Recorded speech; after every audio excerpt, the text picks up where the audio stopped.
ముద్దబంతి పువ్వమ్మో అంత కోపం వద్దమ్మో, ఒక్క చిన్న ముద్దిస్తే సర్దుకుంటా లేవమ్మో.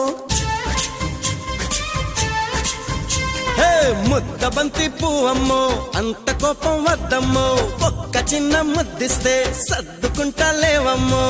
ముద్దంటే ఒంటి నిండా కారం చల్లినట్టుంది, వద్దన్న వెంటబడితే ఒళ్ళు మండిపోతుంది. పచ్చి వెన్న పుస్తాను చల్లంగవుతుంది, ఇచ్చి చూడు బొమ్ముతూ తీయంగుంటుంది.